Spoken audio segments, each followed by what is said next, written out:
strong defensive line from the Mediterranean to the Dead Sea. General Allenby's great victory has no effect on the bloodbath that continues on the Western Front. In fact, it looks as though the Germans might win the struggle. Generals Hindenburg and Ludendorff are planning a great offensive for the spring of 1918. They have many more divisions of troops to use against the British and French, brought in from the fight against Russia, where the revolution of 1917 has toppled the Tsarist government of Nicholas II. The Bolsheviks have taken over, led by Vladimir Lenin. He quickly signs treaties with Berlin and Istanbul that take his new communist state out of the war. So Germany is free to concentrate all its strength on the Western Front. In the United States, Congress declares war on Germany in April 1917. President Woodrow Wilson promises to send troops in the hundreds of thousands to help Britain and France. But it takes time to train and organize this massive force and get them over to Europe. Lloyd George fears the Americans will not arrive in time to do any good against the impending German onslaught. So the Prime Minister tells General Allenby to send most of his army back to France.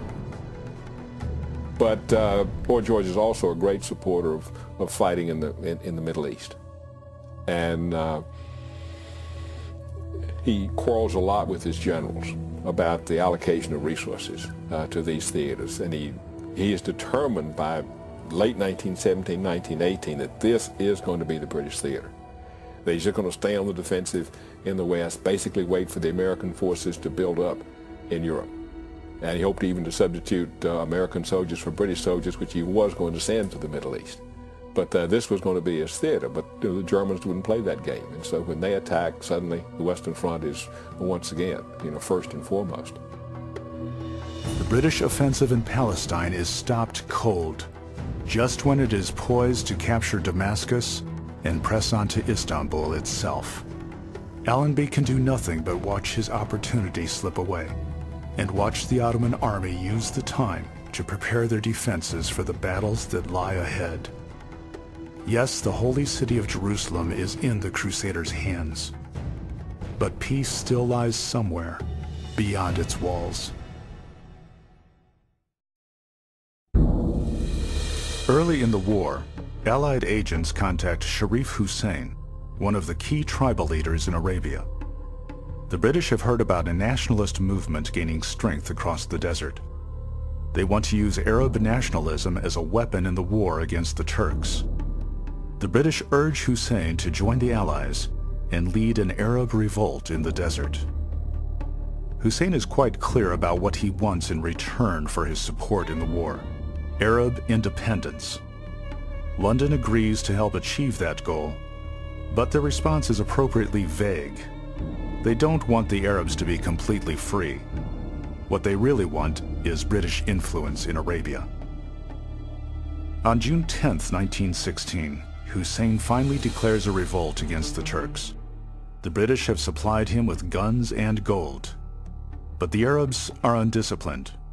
Various tribes and factions argue among themselves. One British officer says the Arabs are just looters and murderers. They would not stand casualties. While a revolt has been declared, no one really knows its strength or how reliable information about it really is. They interrogated a deserter who had come over from the Ottoman side, a young Arab who claimed to be a representative of Arab secret societies that, according to him, honeycombed the Ottoman armies. Most of the Ottoman troops were, in fact, Arab. And so this young officer said that there was a very good possibility that as much as half or more of the whole Ottoman Empire would switch sides in the war and come over to the Allied side if they felt that the British were going to give Arabs their independence after the war. And what we know now, but they did not know then, was it was a hoax. The young man spoke for nobody but himself. One fact is clear. The Arab revolt lacks effective leadership. The Arab Bureau in Cairo sends a 28-year-old British captain, Thomas Lawrence, into Arabia to find a man who can bring the tribes together into an effective fighting force. That man turns out to be Prince Faisal, son of Sharif Hussein. Faisal has already joined a secret Arab nationalist society. Lawrence meets him in December 1916, and together, they plan a strategy for attacking the Turks. Lawrence knows the Arab rebels are no good against fortified Turkish positions.